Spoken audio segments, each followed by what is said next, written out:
ఈ నేపథ్యంలో ఒక విషయంలో మాత్రం నేను ఈటల గారికి సపోర్ట్ చేస్తాను. ఆయన ఎంతసేపు మాట్లాడినా పబ్లిక్ పక్షాలనే మాట్లాడుతూ ఉన్నాడు. కానీ వీళ్ళు మాత్రం కాంగ్రెస్ను డిఫెన్స్ చేసుకోవడం కోసం ముఖ్యమంత్రి గారికి ఒక షీల్డ్ లెక్క, ఒక ప్రొటెక్షన్ లేయర్ లెక్క వీళ్ళు కాంగ్రెస్ వాళ్ళు కానీ ఈ ఈ జగ్గారెడ్డి కానీ వీళ్ళందరూ మాట్లాడుతూ ఉన్నారు. ప్రజా సమస్యల మీద వాళ్ళు లేవంత ప్రశ్నలకు సమాధానం చెప్పకపోగా వీళ్ళు పర్సనల్ అటాక్లు చేస్తూ ఉన్నారు. సో కాబట్టి ఇదే విషయంలో నిన్న ఒక ఆయన వచ్చిండు, గౌరవ పార్లమెంట్ సభ్యులు ఈటల రాజేందర్ రెడ్డి గారు చాలా మాట్లాడుతూ ఉన్నారు. ఆయన ఏ కులం ఆయనకే స్పష్టత లేదు. నీదే కులమో నీకు స్పష్టత ఉందా? ఇలా ముదిరాజు బిడ్డను పట్టుకొని నువ్వు రెడ్డి అన్నావు, ఓకే తీసుకుందాం ఆ పాట జరసేపు. మరి మీదే కులం అండి? ఏ కులం? నువ్వు ఎవరి దగ్గర బాంచరికం చేస్తున్నావు? ఎవడి చెప్పులు మోస్తున్నావు? మహేష్ కుమార్ గౌడ్, నేను కూడా ఒక గౌడునే, నా జాతిలో నువ్వు పుట్టినందుకు నేను సిగ్గుపడుతున్నా. ఇది పక్కన పెడదాం కాసేపు. నువ్వు ఎవరిని విమర్శిస్తున్నావు? వచ్చేయాలా ఒక బీసీ బిడ్డని, ఒక మాట్లాడుతున్నావు, ఒక ముదిరాజు బిడ్డను మీరు చేతగాక మీరు ఎవరికన్నా ఏ ముదిరాజు కన్నా ఇచ్చిర్రా పదవి? అది చేత కాలే. ఎవరికన్నా ఎంపీ సీట్ ఇచ్చిరా? ఒక ముదిరాజుకి ఓ మంత్రిని చేసిరా? ఓ ముదిరాజుని ప్రామిస్ ఇచ్చి వెనక్కి తీసుకున్నారు కదా, చేస్తామని చెప్పారు కదా మక్తల్లో. ఏమైంది? ఏ ముదిరాజుకి ఇచ్చిరు మీరు పదవులు? ముదిరాజులకు ఇవ్వకపోగా నువ్వు ఒక ముదిరాజు బిడ్డను పట్టుకొని నువ్వు రెడ్డి అని చెప్పేసి అవమానపరుస్తావా? కులం పేరు పెట్టి ఈ రకంగా అవహేళన చేస్తావా? ఇంత బల్పా, ఇంత అహంకారమా? అధికారం ఉంటే అసలు నేను చరిత్ర తెలుసా మీకు? మహేష్ కుమార్ గౌడ్ రేవంత్ రెడ్డి చెప్పులు మోయడం తప్ప అన్నీ చేస్తాడు. ఇంకా అవి కూడా మోసడం తెలియకుండా, కెమెరాలకు కనపడకుండా అన్ని మోస్తాడు. రేవంత్ రెడ్డిని పైన కూర్చోబెడతాడు, కింద కూర్చుంటాడు. ఒక బానిస లెక్క ఒక బాంచరికం చేసుకుంటా కూర్చుంటాడు. ఎవడైనా బీసీ బిడ్డలు మాట్లాడితే కేసులు పెడతాడు. ఈ సన్నాసి నా మీద కూడా కేసు పెట్టిండు. ఇదే మహేష్ కుమార్ గౌడు ఇంకొక గౌడ బిడ్డ మాట్లాడుతూ ఉంటే, ప్రభుత్వాన్ని ప్రశ్నిస్తూ ఉంటే ఓర్వలేనటువంటి బానిస నా మీద కూడా కేసు పెట్టిండు.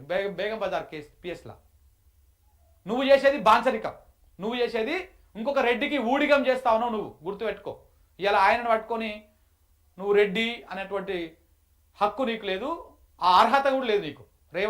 ఈటల రాజేందర్ ఖాళీ గోటికి సరిపోవు మహేష్ కుమార్ గౌడ్, గుర్తుపెట్టుకో. నువ్వు నిజంగా నువ్వు గౌడ్ అని చెప్పుకోవడానికి సిగ్గైతుంది మాకు.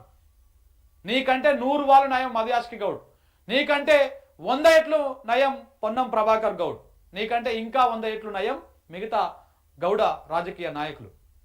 నువ్వు మరీ బానిసవు, నువ్వు మరీ చెప్పులు మోసేటువంటి బ్యాచ్లో నువ్వు ఉన్నావు. కాబట్టి నువ్వు ఇట్లా ఒక బీసీ బిడ్డని ఈ రకంగా మాట్లాడితే నీతో మాట్లాడించింది ఎవరు? ఇదంతా నీకు ఫోన్ చేసి చెప్పలేదా సీఎం? పోయి మాట్లాడిపో.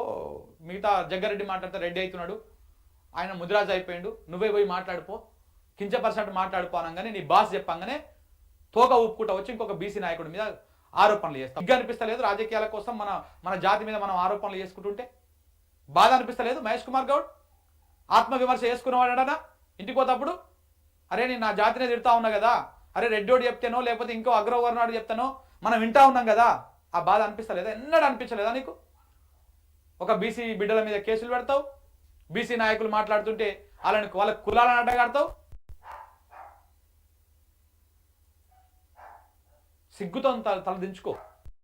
ఇప్పటికైనా ఆలోచన ఏ అధికారం శాశ్వతం కాదు, నీ పదవి కూడా శాశ్వతం కాదు. నువ్వు రేవంత్ రెడ్డికి ఏ ఊడిగం చేయకుండా నీకు ఎమ్మెల్సీ ఇచ్చి, నీకు పీసీసీ ఇచ్చి నీ చేసినాడు. నువ్వు ఆయన నమ్మిన బంటు అని ఆయన చెప్తే కూర్చో అంటే కూర్చుంటావు, లేస్తావు అని చెప్పేసి ఆయన దయాదాక్షిణాల మీద నీకు పదవి వచ్చింది. దానికి నువ్వు ఇప్పుడు సార్థకతం చేసుకుంటున్నావు, ఈ రకంగా కృతజ్ఞత తీర్చుకుంటున్నావు. ఇది నువ్వు చేసేటువంటి వ్యవహారం. నువ్వు ఇవాళ వచ్చి ఆయన కులం మీద మాట్లాడుతావు. నీకు అర్హత లేదు, నీకు అర్హత లేదు, అర్హత లేదు. కాబట్టి మాట్లాడేటప్పుడు కొంచెం నోరు అదుపులో పెట్టుకొని బీసీ బిడ్డల మీద మాట్లాడేటప్పుడు అధికారం ఉన్నది కదా అని చెప్పేసి ఇష్టం వచ్చినట్టు మాట్లాడకు. మీరు బీసీ ద్రోహులు కాంగ్రెస్ పార్టీ, బీసీ ద్రోహులు కాంగ్రెస్ పార్టీ. రాసిపెట్టుకోండి, వచ్చేసారి మీకు బీసీలు ఏ రకంగా రుచి చూపించబోతా ఉన్నారో సమాజం ముందు కనబడుతుంది. మీరు ఎన్ని రకాలుగా బీసీలను మోసం చేసిరు, ఎన్ని రకాలుగా కింది వర్గాలను మోసం చేసిరు. ఇలా మా ఓట్ల మీద, మా దయాదాక్షిణాల మీద గద్దెనెక్కి కూర్చున్నటువంటి మీరు ఇలా మాట్లాడతారు, కులం పేరు పెట్టి దూషిస్తారు. ఆయన రెడ్డి అంట అవమానపరుస్తావు. నువ్వు పరచు. అహంకారము అధికారం నెత్తికెక్కితే పొగరు నెగితికెక్కితే గిట్లనే ఉంటుంది కథ. ఈటల రాజేందర్ గౌరవ ఎంపీలు గారు వేరే క్లారిఫై చేయాలా, ఆయన ముదిరాజ్ కులానికి చెందిన వ్యక్తి, రెడ్డి కులానికి చెందిన వ్యక్తి? మీరు గౌడ కులానికి సంబంధించినటువంటి వ్యక్తి, మీరు రెడ్డి కులానికి సంబంధించినటువంటి వ్యక్తి, మీరు కూడా క్లారిటీ ఇవ్వాలి. ఎందుకంటే మీరు రెడ్ల ప్రయోజనాల కోసమే పనిచేస్తూ ఉన్నారు. మీ రెడ్డి రేవంత్ రెడ్డి గారికి ఊడిగం చేయడం కోసం మాత్రమే పనిచేస్తూ ఉన్నారు. కాబట్టి మీరు గౌడ కులం వ్యక్త్యా రెడ్డి కులం వ్యక్త్యా మీరు కూడా క్లారిటీ ఇవ్వాలి.